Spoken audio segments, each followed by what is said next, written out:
Hello दोस्तों, कैसे हैं आप सब लोग। आज मैं 2017 में रिलीज हुई south Korean psychological thriller movie forgotten को एक्सप्लेन करूंगी, जिसकी IMDb रेटिंग है 7.4 आउट ऑफ 10। तो बिना किसी देरी के चलते हैं सीधा कहानी की तरफ।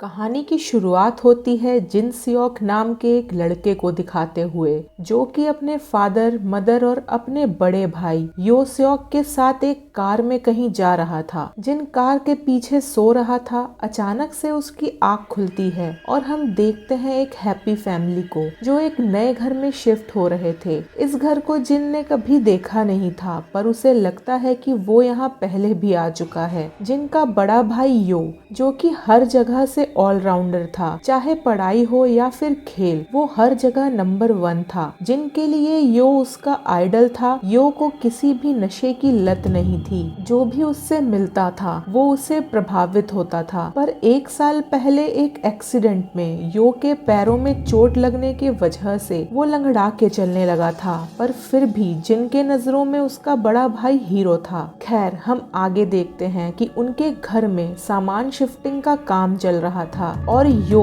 एक कैलेंडर दीवार पर लगाता है जिसमें डेट था 5th ऑफ May 1997। कहानी आगे बढ़ती है जहां जिन को पता चलता है उसे उसके बड़े भाई के साथ रूम शेयर करना पड़ेगा, क्योंकि पुराने ओनर ने अपना सामान उस घर के एक रूम में रखा हुआ था, जो कि वो कुछ समय बाद ले जाने वाला था। तभी एक आदमी जो कि शिफ्टिंग के लिए वहां आया था, वो जिन से पूछता है कि क्या सच में यो उसका बड़ा भाई है, जिसपे जिन उसे बताता है कि उसके भाई और उसमें सिमिलैरिटीज नहीं है, पर सच में वो उसका बड़ा भाई ही है। वो आदमी उससे कुछ आगे पूछता, तभी यो आके उसे नीचे काम के लिए भेज देता है। आगे हम देखते हैं कि जिन हाइपर सेंसिटिविटी से सफर कर रहा था, जिसके लिए उसकी दवाइयां भी चल रही थी। उसे रात में अजीब सपने आते थे जहां उसे कोई मारता था और टॉर्चर करता था। खैर, उस रात जब वो सब मिलके खाना खा रहे थे, तब जिन को ऊपर वाले कमरे से एक आवाज आती है। ये वही कमरा था जो बंद था, पर उसके पेरेंट्स और उसके भाई को कुछ नहीं सुनाई देता। उन्हें लगता है कि बाहर बारिश और बिजली कड़कने की आवाज होगी, जो कि जिन ने सुनी होगी। आगे हम देखते हैं कि जिन, जो कि अपने पढ़ाई पर पूरा फोकस करता है और रात में सोने से पहले गाने सुनता है, वहीं यो जल्दी सो गया था। तभी जिन को फिर से उस बंद कमरे से आवाजें सुनाई देती हैं। वो उठ के उस कमरे को खोलने ही वाला था कि उसका भाई आके उसे रोकता है और याद दिलाता है कि उसके फादर ने इस कमरे में जाने के लिए मना किया था। जिन उसे बोलता है कि उसे फिर से यहाँ से आवाज सुनाई दे रही है। यो उसे कहता है कि उसे फ्रेश एयर की जरूरत है। वो दोनों घर से निकल के कहीं दूर जाते हैं। दोनों भाई वहाँ खड़े होके बातें कर रहे थे। तभी यो को उनके फादर का फोन आता है और वो जिन को वहाँ छोड़ के वहाँ से जाने लगता है। रास्ते में यो को कुछ गुंडे आके अपने साथ ले जाने की कोशिश करते हैं। ये सब जिन देख लेता है। वो अपने भाई को बचाने के लिए भागता है, पर काफी देर हो चुकी थी। वो गुंडे उसके भाई को लेके निकल गए थे, पर जिन ने उस कार के नंबर को याद कर लिया था। वो घर पर जाके अपने पेरेंट्स को सब बताता है। नेक्स्ट डे पुलिस आके पूछताछ करती है। जिन उन्हें उस गाड़ी का नंबर बताता है, पर वो डिटेक्टिव्स उसे कहते हैं कि इस नंबर का कोई भी कार यहाँ रजिस्टर ही नहीं है। वो उसे कहते हैं बारिश में शायद उसने गलत देख लिया होगा। इसके बाद कई दिन गुजर जाते हैं, पर उसके भाई की कोई खबर नहीं मिलती। फिर अचानक 19 दिन बाद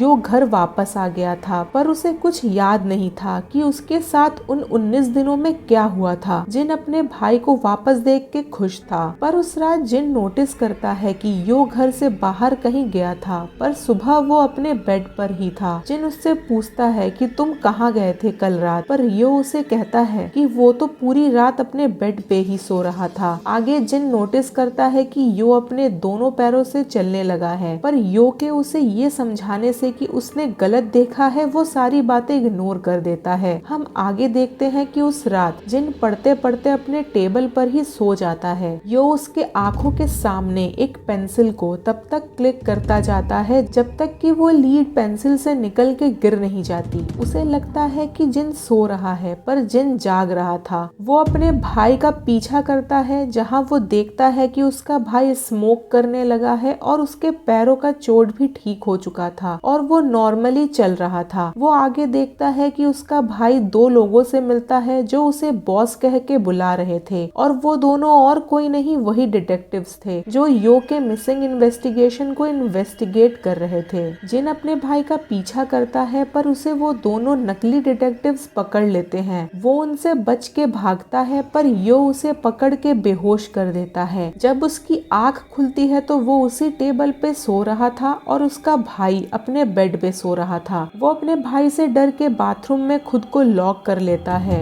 यो उसे पूछता है कि वो ऐसा क्यों कर रहा है। वो उसे बताता है उसे सब याद है कि उसने कैसे कल रात उसके आंखों के सामने पेंसिल को तब तक क्लिक किया जब तक वो लीड टूट नहीं गई और उसने कल रात को उसका पीछा भी किया था और वो उन्हीं दो डिटेक्टिव्स के साथ बात कर रहा था। वो पूछता है तुमने मेरे भाई के साथ क्या किया है। यो उसे समझाता है जो वो बोल रहा है ऐसा कुछ हुआ ही नहीं है। कुछ देर बाद जिन बाथरूम से बाहर आता है तब यो उसे बताता है कि उसने कल अपनी दवाई नहीं ली होगी, जिसके वजह से उसने जो भी कल देखा वो उसने अपने सपनों में देखा होगा। वो उसे बताता है कि वो पेंसिल, वो टैक्सी जिससे तुमने मेरा पीछा किया, वो आदमी, ये सब कुछ हुआ ही नहीं, वो सब तुमने सपने में देखा। जिन रियलाइज करता है सच में उसने कल अपनी दवाई नहीं ली थी। अब उसे भी लगने लगा था कि उसने ये सब सपने में ही देखा होगा। पर कुछ देर बाद जब यो घर से निकल जाता है तब जिन रियलाइज करता है कि कल उसने जो भी देखा वो सच था। उसे उसके टेबल पर से वही पेंसिल की लीड मिलती है और वो ये भी रियलाइज करता है कि उसने टैक्सी में पीछा करने वाली बात उसे बताई ही नहीं थी। तो यो को कैसे पता चला? उसे समझ आ गया था किडनैपिंग के बाद जो यो वापस आया है वो उसका भाई नहीं है। वो ये सारी बात अपनी माँ को बताता है। उसकी माँ कहती है कि ये बात उनके फादर को बतानी चाहिए, पर जिन कहता है कि अगर आज रात भी यो बाहर गया तो वो फादर के साथ उसका पीछा करेगा। इसके बाद हम देखते हैं कि जिन अपने कमरे में बैठा था उसे उस बंद कमरे से फिर से आवाजें सुनाई देती हैं। इस बार वो अंदर जाता है और वहाँ उसे उसके भाई की लाश लटकी मिलती है। इसके बाद उसकी आँख खुल जाती है और वो रियलाइज करता है कि वो एक सपना था। वो नीचे पानी पीने आता है जहाँ वो अपने माँ को उसके भाई से बात करते सुन लेता है, जो उसे बता रही थी कि जिन को हम सब पर शक होने लगा है। तभी उसकी माँ को शक होता है कि जिन उसकी बात सुन रहा है, पर जिन बाहर छुप जाता है। अब उसकी माँ उसके कमरे की तरफ बढ़ने लगती है। वो किसी तरह से अपने कमरे तक पहुँचता है, पर अब उसे पता था कि जो लोग उसकी फैमिली होने का दावा कर रहे हैं वो असल में उसकी फैमिली है ही नहीं। वो अपने घर से भागने की कोशिश करता है पर बाहर उसे उसके फादर मिलते हैं। वो वहाँ से भागता है पर एक आदमी उसका पीछा करता है जो कि उसके माँ ने बुलाया था। पर रास्ते में जिन एक पुलिस वैन से टकरा जाता है, जिसे देख वो आदमी वहाँ से भाग जाता है। पुलिस स्टेशन में जिन को पता चलता है कि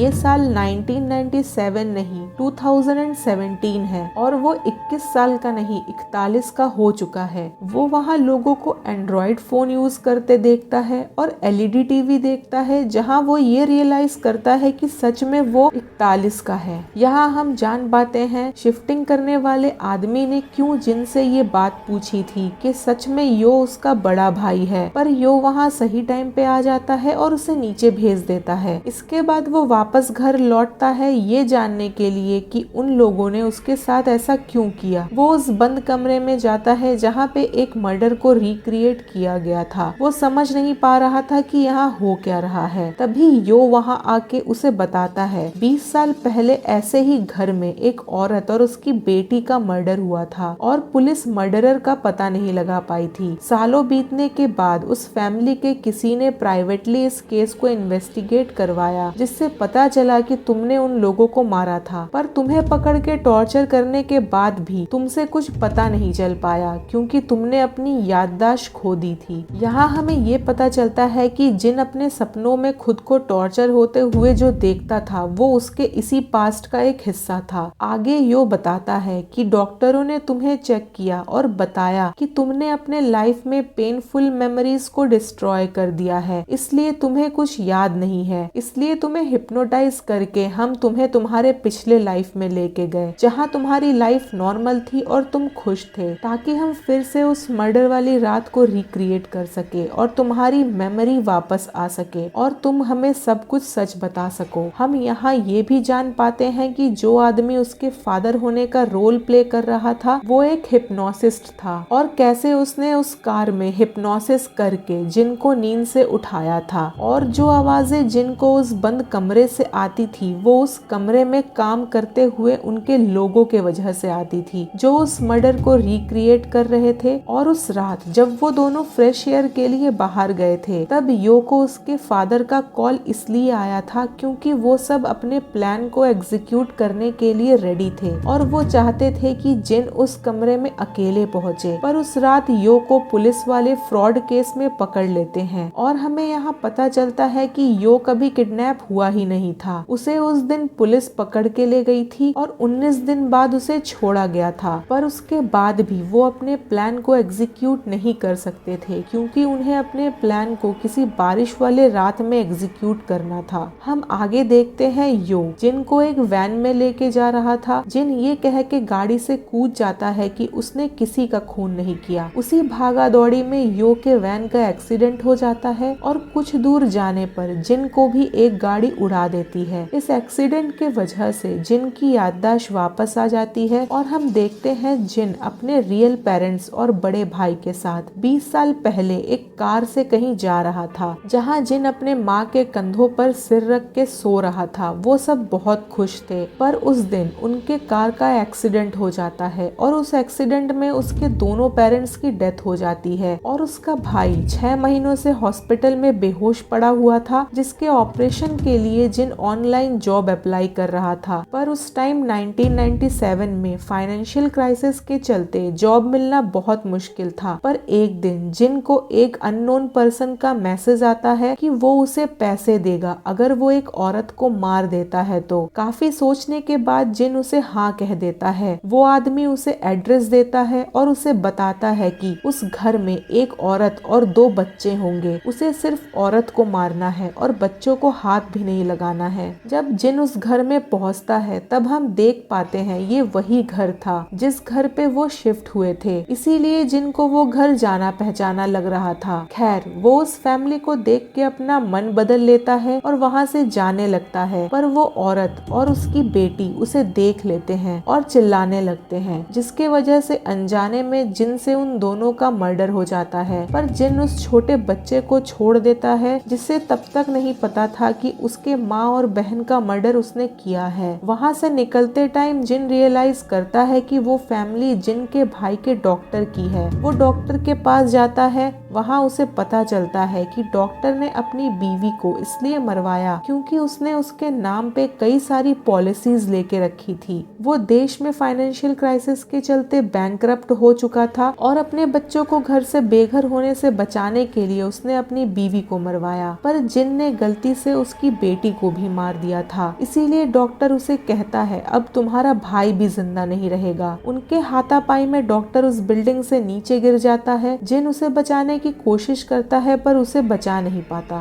कहानी प्रेजेंट में आती है जहाँ जिन हॉस्पिटल में था और यो उसे एक इंजेक्शन इंजेक्ट करने वाला था। पर जिन उसे कहता है कि वो उस फैमिली के साथ जो भी हुआ उसके लिए सॉरी फील करता है। यो समझ जाता है कि जिन की याददाश्त वापस आ गई है। वो रुक जाता है और उसे कहता है तुमने उस बच्चे को क्यों छोड़ दिया था? उस रात तुम्हें उसे भी मार देना चाहिए था। और हमें यहाँ पता चलता है यो ही वो छोटा बच्चा था जिसे 20 साल पहले जिन ने जिंदा छोड़ दिया था। वो उसे बताता है कि उसके पेरेंट्स और बहन के मरने के बाद उसके रिलेटिव्स ने सारे पैसे ले लिए और उसे अनाथों की तरह छोड़ दिया। यो जिन से पूछता है, उसे पता है कि ये सब उसने उसके फादर के कहने पे किया था क्योंकि उसे रिसेंटली पता चला था कि उसके फादर ने उसकी मदर के नाम पे कई सारी पॉलिसीज लेके रखी थी। बस वो चाहता था कि जिन इस बात को अपने मुंह से एक्सेप्ट करे। पर जिन सारा ब्लेम अपने ऊपर ले लेता है। यो उस पे भरोसा नहीं करता क्योंकि वो समझ चुका था कि ये सब उसके फादर ने ही करवाया था। वो जिन को अकेला छोड़ के चला जाता है। जिन खुद को उस फैमिली को खत्म करने के वजह से माफ नहीं कर पाता और वही इंजेक्शन अपने अंदर इंजेक्ट कर लेता है और उसकी वही डेथ हो जाती है। दूसरी तरफ यो भी उस हॉस्पिटल से कूद के सुसाइड कर लेता है, क्योंकि अब उसके लाइफ में ना कोई उसका अपना बचा था और ना कोई मोटिव बचा था उसके लाइफ का, और ये कहानी यही खत्म हो जाती है। आई होप आप सबको ये एक्सप्लेनेशन अच्छी लगी होगी, तो भूले बिना मेरे चैनल को सब्सक्राइब करें। वीडियो पसंद आई हो तो इसे लाइक करें, शेयर करें। मिलते हैं अगले वीडियो में, तब तक के लिए बाय बाय।